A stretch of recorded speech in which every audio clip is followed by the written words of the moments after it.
സമൃദ്ധിയിൽ ജീവിക്കുക എന്നുള്ളതാണ് വാസ്തുവിന്റെ അൾട്ടിമേറ്റ്ലി എയിം.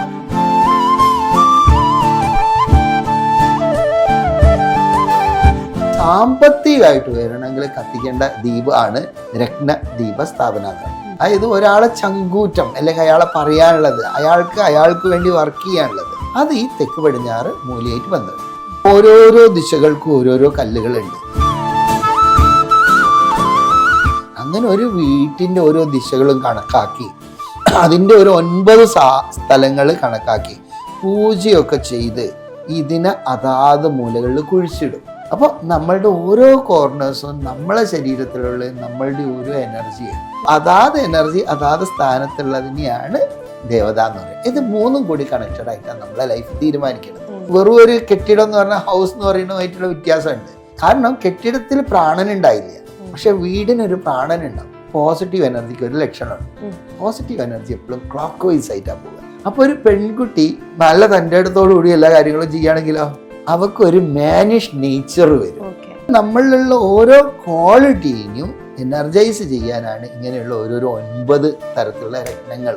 പിന്നെ പറയും ഈ നൂറ്റാണ്ടിൽ ഈ കാലഘട്ടത്തിലൊക്കെ അത് നോക്കുക, എല്ലാ കാലഘട്ടത്തിലും സൂര്യൻ ഉദിക്കുന്ന കിഴക്കന്യല്ലേ. യെസ്, അപ്പൊ അതിനെ നമ്മൾ ഉപയോഗപ്പെടുത്തുക എന്നുള്ളതാണ് ഇതിൽ വാസ്തു. സർ, എല്ലാവരുടെ ആഗ്രഹം ഭയങ്കര സമൃദ്ധിയിൽ ജീവിക്കണം, സമ്പന്നതയോടുകൂടി ജീവിക്കണം, അല്ലെങ്കിൽ സമ്പന്നനായിട്ട് മരിക്കണം, ഇങ്ങനെയൊക്കെയാണ് ആഗ്രഹങ്ങൾ ഉള്ളത്. പക്ഷെ ഈ വാസ്തുവില് എല്ലാത്തിനും സൊല്യൂഷൻ ഉണ്ട്, സമ്പത്തിനും സൊല്യൂഷൻ ഉണ്ട്. അപ്പോൾ അത്രയും വലിയൊരു പണക്കാരനാവണം, അത്രയും സമ്പന്നതയിൽ ജീവിക്കണം എന്നുണ്ടെങ്കിൽ എന്താണ് അതിനകത്തൊരു സൊല്യൂഷൻ?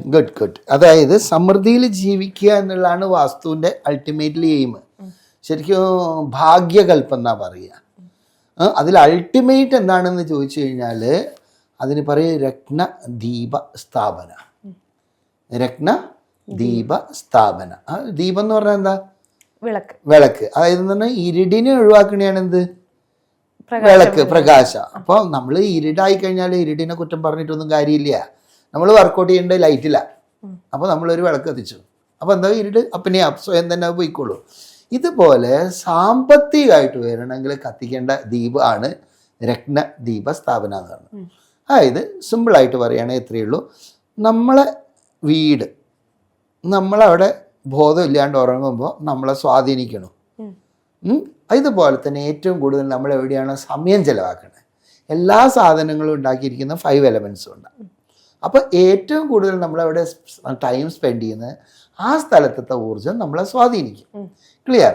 ഇനി അത് നമ്മളെ വീടാണ് അതിൻ്റെ അൾട്ടിമേറ്റ്. കാരണം നമ്മൾ ചെറുപ്പത്തിലും കുട്ടിയായിരിക്കുമ്പോഴും ഒക്കെ അവിടെ തന്നെയാണ്. അപ്പോൾ എത്ര വയസ്സുണ്ടോ അത്രയും വയസ്സുമായിട്ട് ആ ഒരു മണ്ഡലമായിട്ട് നമ്മൾ കണക്റ്റഡാണ്. അപ്പോൾ ആ ഒരു മണ്ഡലത്തിൻ്റെ എനർജി അല്ലെങ്കിൽ ഊർജം കൂട്ടാനായിട്ടുള്ള ഒരു സിസ്റ്റമാണ് രത്നദീപ സ്ഥാപന. അതായത് സിമ്പിളായിട്ട് എത്രയേ ഉള്ളൂ, നമ്മളെ ഓരോരോ കോർണേഴ്സ് ഓരോരോ മൂലകളും ഓരോ പ്ലാനറ്റ്സുമായിട്ട് കണക്റ്റഡാണ്.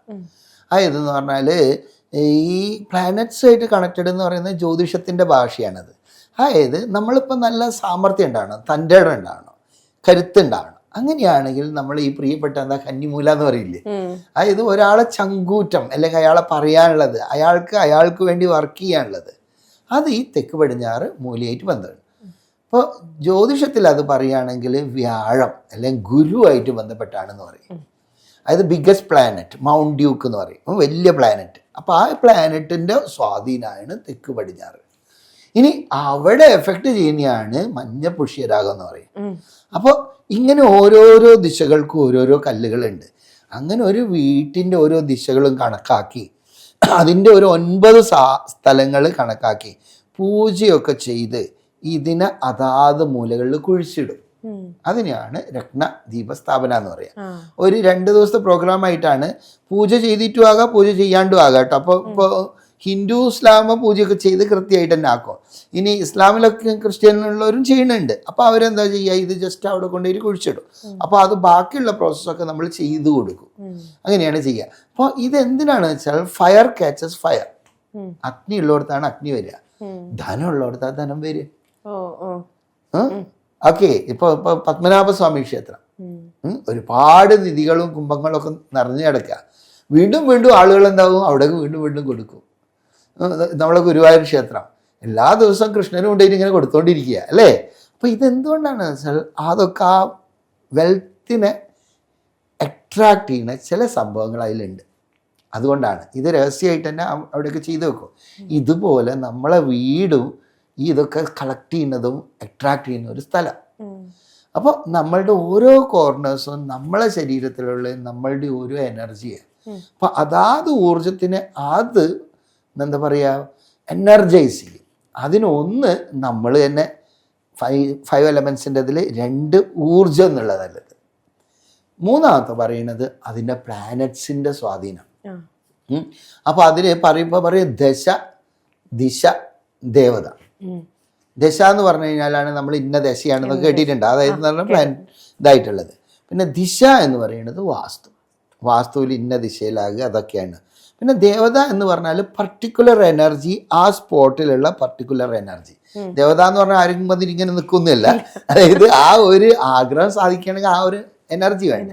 അത് നമ്മളുടെ വീട്ടിൻ്റെ ഓരോ കോർണേഴ്സിനും ഓരോ എനർജിയാണ്. അപ്പോൾ അതാത് എനർജി അതാത് സ്ഥാനത്തുള്ളതിനെയാണ് ദേവത എന്ന് പറയുക. ഇത് 3ഉം കൂടി കണക്റ്റഡ് ആയിട്ടാണ് നമ്മളെ ലൈഫ് തീരുമാനിക്കുന്നത്. അപ്പോൾ ഈ രത്നദീപ സ്ഥാപനം എന്ന് പറയുന്നത് ചെയ്യുന്ന കൊണ്ടുള്ള ഗുണം എന്താണെന്ന് വെച്ചാൽ ഇതാണ് അൾട്ടിമേറ്റ്ലി വാസ്തുവിൽ പറയുക. അപ്പോൾ വാസ്തുവിൻ്റെ എല്ലാ ഇതൊക്കെ കറക്റ്റാക്കി അതിനുശേഷം എന്താണ് ഒരു പൂജ ചെയ്യും, വാസ്തുബലി എന്നൊക്കെ പറയും. അതായത് വാസ്തുബലി എന്ന് പറഞ്ഞാൽ ബലി എന്ന് പറഞ്ഞാൽ ബലം കൊടുക്കുന്ന എന്തോ അത് ബലി, അത് ഭക്ഷണം കൊടുക്കുക. ബലം കൊടുക്കുക എന്താ ഭക്ഷണമാണ്. അപ്പോൾ അത് ഇന്ന ഇതിൽ ഇന്ന മാതിരി വേണമെന്നുണ്ട്, അത് ഓരോരോ ഇതിനുണ്ട്. അപ്പോൾ നമ്മൾ കുറേ ഇതുണ്ട്, എന്താ ചോറ് കൊണ്ടൊക്കെ ഉരുളിയൊക്കെ ഉരുട്ടിയിട്ടൊക്കെ ഒരു 45 ദേവതകളുണ്ട് നമ്മളെ വീട്ടിൻ്റെ. അപ്പോൾ ഓരോ ദേവതകൾക്കും വേണ്ട ഫുഡ് കൊടുക്കും.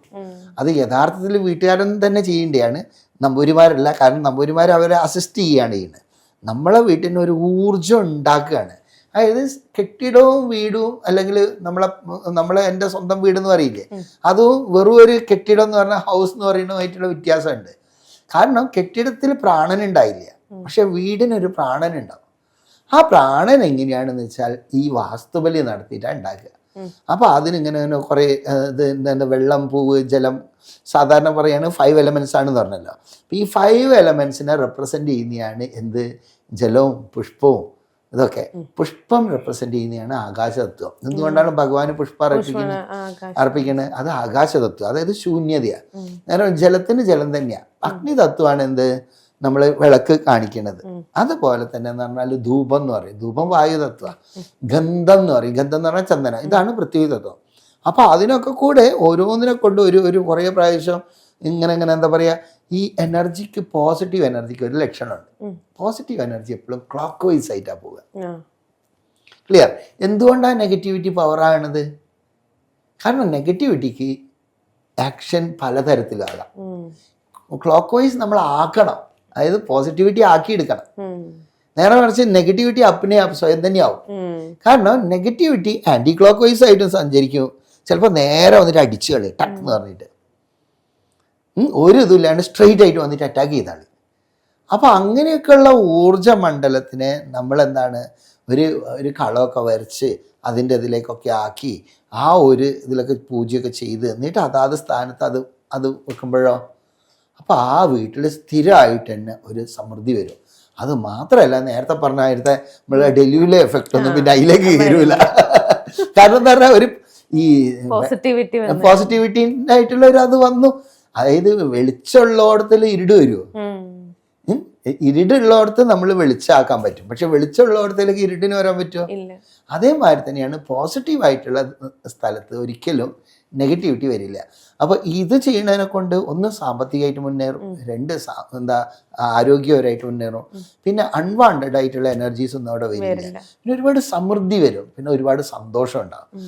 എല്ലാവരും ഓടുന്ന മനസമാധാനത്തിന് വേണ്ടി. ഇതാണ് അൾട്ടിമേറ്റ് എന്ന് പറയുന്നത് അതാണ് കാണുന്നത്. പക്ഷെ എന്ന് പറഞ്ഞാൽ ഇത് കുറച്ച് കോസ്റ്റ്ലി ആയതിനെ കൊണ്ട് എല്ലാവർക്കും അങ്ങോട്ടേക്ക് പെട്ടെന്നതായില്ല. പക്ഷെ വാസ്തു നോക്കിയാൽ തന്നെ കുറെ റിസൾട്ട് വരും കേട്ടോ. പിന്നെ അതുക്കും മേലെ എന്താണെന്ന് ചോദിക്കുമ്പോഴാണ് ഇങ്ങനെയുള്ളതിലേക്ക് അടക്കുക. അപ്പോൾ അതിലായി കഴിഞ്ഞ് കഴിഞ്ഞാൽ ആ ഓരോരോ ഭാഗത്തുള്ള അതൊക്കെ സ്ഥാപിച്ചൊക്കെ കഴിഞ്ഞ് കഴിഞ്ഞാൽ അതൊരു മാഗ്നറ്റായി മാറും.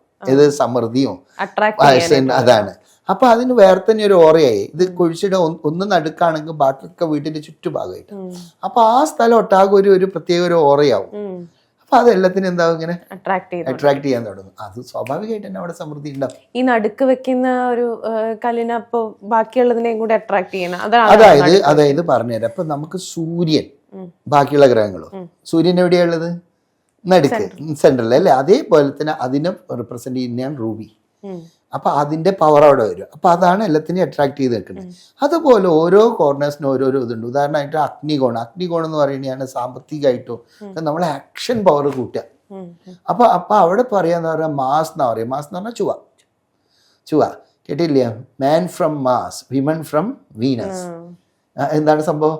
മാസ് എന്ന് പറഞ്ഞു കഴിഞ്ഞാല് മസ്കുലിൻ ഓടാതൊക്കെ. വിമൺ എന്ന് പറഞ്ഞാലോ നല്ല ബ്യൂട്ടിഫുൾ ആയിരിക്കും, കുറച്ച് എന്താ ലജ്ജ, അതൊക്കെ സോഫ്റ്റ് ആണ്. മറിച്ച് മറ്റേത് ഇതാണ്. അപ്പൊ മാസ് എന്ന് പറയുന്നതാണ് എന്ത്? ചൊവ്വ എന്ന് പറയുന്നത്. ചൊവ്വ ദോഷം എന്ന് പറഞ്ഞാലോ ഇപ്പോ കുറച്ച് കഠിനമായിട്ടുള്ള ദോഷമല്ല, അല്ല. ചൊവ്വ ദോഷം എന്ന് പറഞ്ഞാൽ അതൊക്കെ നമ്മള് തെറ്റിദ്ധാരണകൾ.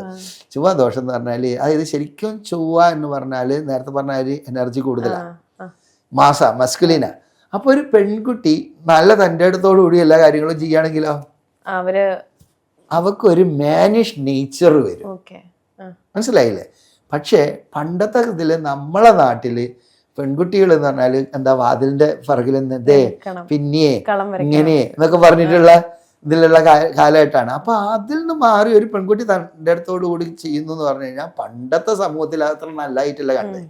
അപ്പൊ എന്തായി? ചൊവ്വ ഒരു ദോഷായി. അപ്പൊ എന്താണെന്ന് വെച്ചാൽ ആ പെൺകുട്ടീനെ കല്യാണം കഴിച്ചു കഴിഞ്ഞാൽ ഇങ്ങനെ പ്രശ്നം വരും എന്ന് പറഞ്ഞിട്ട് അവിടെ വരും. അപ്പൊ അതൊരു ചൊവ്വാദോഷമായി.